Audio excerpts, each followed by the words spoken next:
What's up, guys? I'm Chris Spags here, back with another Four Corners video for today's 8-game MLB main slate, courtesy of Osmo.com. It's going to be an interesting slate with no top-flight pitching available, but it's also going to be one where there should be some good opportunities for hitting, so that means I'm going to give you guys that chance that you always love to win a free month of Osmo Plus. Right now, like the video and comment your double dong pick down below. Yesterday, nobody got either Bryce Harper or Edwin Rios, so we're on a bit of a cold streak, but I believe in you guys to get it going right now, so make sure to like the video and comment your double dong pick to win a free month of Osmo Plus. But as always, let's get on to our first corner, the top pitching on the slate, and Andrew Heaney going against the White Sox being the top owned option industry-wide. Heaney gets 3.9 implied runs against him, which are slate low, and is expected to be the number one owned pitcher on DraftKings with 36%, on FanDuel with 42%, and on Yahoo with 49%. Heaney has been decent with a 27% K rate and a 1.4 whip against the White Sox 24% K rate versus left-hand pitching, but the 200 ISO he allows to right-handed batters could be a problem versus a righty-heavy lineup in a power-friendly park. On a raw points basis, Heaney doesn't project much better than some of the other guys I'm going to talk about coming up, so I'm inclined to come under the field on Heaney and try to differentiate a bit there. Sonny Gray versus St. Louis is one of those guys with a 4.2 implied run total against him. Gray will be number 2 owned on DraftKings with 34% and on Yahoo with 40%, and he'll be number 3 owned on FanDuel with 14%. Gray's 28% K rate and 1.1 whip looks solid versus a St. Louis team with an 87 WRC plus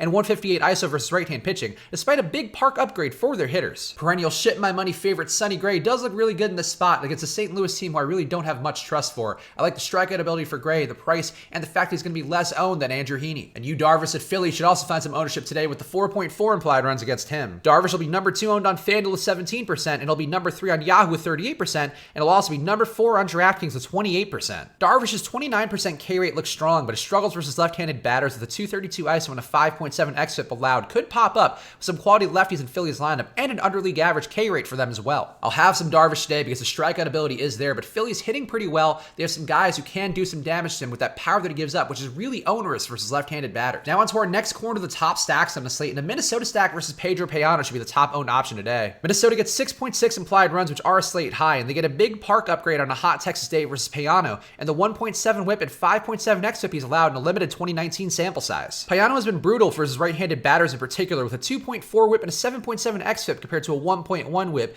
and a 3 xFIP versus left-handed batters, but the weather here should make everyone playable at high ownership. Minnesota's full lineup does project for some ownership right now, so it's going to be tough to differentiate if you are going to the stack. Then going to mini stacks may be a move, but a full stack works with some of the bottom of the order guys who are just a bit less owned. And a Yankee stack versus Adam Plutko also looks like it'll be popular today with the 6.3 implied runs for them. Plutko's low 14.5% K rate and 279 ISO allowed are big problems versus the Yankees, despite the low 1.2 whip that he gives up. The Yankees have a 216 ISO and a 116 WRC plus versus right-hand pitching on the year, and although Plutko doesn't load the bases up, he's likely to give up some bombs today. Plutko gives up a ton of power here, and the Yankees are one of the better hitting power teams in the league, and it looks like only 3-man stacks will be owned, so if you go to a full stack, it should be a bit different than a lot of the other lineups out there in the field. And a Houston stack versus Mike Fiers will also be owned today with 5.1 implied runs for them. It'll be a tough park for Houston with Fiers' low 1.1 whip, but their 208 ISO and 119 WRC plus versus right-hand pitching is too much to ignore. Houston's prices are down a bit, so the situation seems appealing, even though Fiers has not been prone to blowups this year with no more than 3 earned runs allowed since getting smoked by Toronto on 420. It's hard to advocate against Houston going against Mike Fiers, but with him keeping things mostly in pocket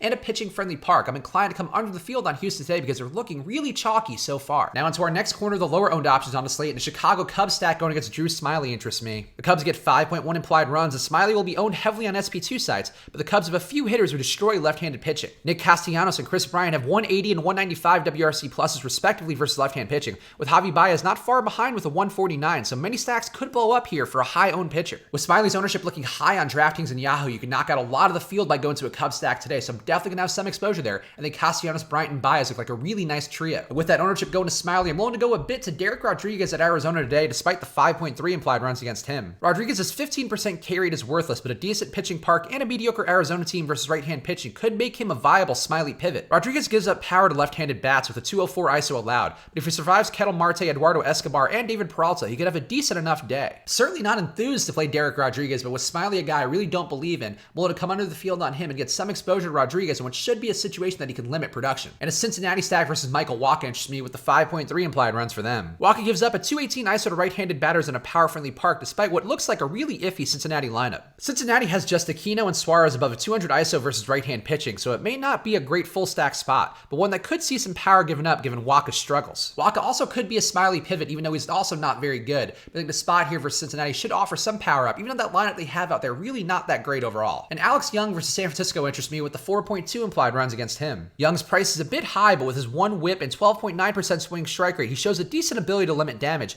and miss bats in a pitcher's park. There isn't much dangerous power in San Francisco's projected lineup, with Kevin PR the only hitter above a 200 ISO, and the team's 147 ISO and 79 WRC plus versus left-hand pitching overall. San Francisco has not done a good job hitting lefties on the year, and Young has shown a good ability to limit damage. I like the spot for him because I really don't see anybody who should be able to bang up too bad in that Giants lineup. And now onto our last corner of the one-offs, and Eugenio Suarez going against Michael Wacha interests me. As I mentioned, Wacha could stick it to a weak Cincinnati lineup, but Suarez's 250 ISO and 6% on run rate look good versus the 218 ISO that Wacha allows to right-handed batters. It's a park that's going to help out power, so even if Wacha does somehow shut down the rest of Cincinnati, I do think Suarez can knock it out of the park today. And we got to talk about him. Aaron Judge versus Adam Plutko looks like an appealing one-off once again. Judge has been cold with only 1 home run since July 16th, but his price is low, and the 261 ISO and 57% fly ball rate that Plutko allows is yet another get-well spot for him. If you want to just match the field on Judge, given how many times he's come up short lately, I totally get it. But the spot here is one where he's just due for a home run, and that price is really hard to ignore. And no surprises here, Chris Bryant versus Drew Smyly also interests me as a one-off. The Smyly renaissance at Philadelphia seems like an aberration, so with big ownership for him expected, Bryant's 358 ISO and 195 WRC plus going against Smyly's 6.2 xFIP and 244 ISO allowed to right-handed batter seemed like a good way to take advantage of that leverage. Again, with that ownership expected for Smyly, if the Cubs knock him out, you are eliminating a lot of the field here, so I think going to a guy like Chris Bryant as a one-off or that mini Cub stack could be a wise move today. So there you have it. Those are my thoughts on today's slate. So right now, like the video, and again, if you want to win that free month of Awesemo Plus, like the video and comment your double donk pick down below. Got some good hitting situations today and some guys who can go off. So right now, like the video and comment those double donk picks down below. Also, go to the @Awesemo_com Twitter handle to participate in our biggest giveaway ever. We're giving away 10 free months of Awesemo Plus on there. So if you don't win the double donk contest, that is one way to do it. Completely random there. All you have to do is check out our season-long NFL projections and reply and retweet some stuff. So go check out the pinned tweet right now on @Awesemo_com to get another chance to win a free month of Awesemo Plus. But hey, if you want to carpe diem and seize the day and just get it for yourself, you can also use this promo code Switch and Hedge for half off your first month of Awesemo Plus.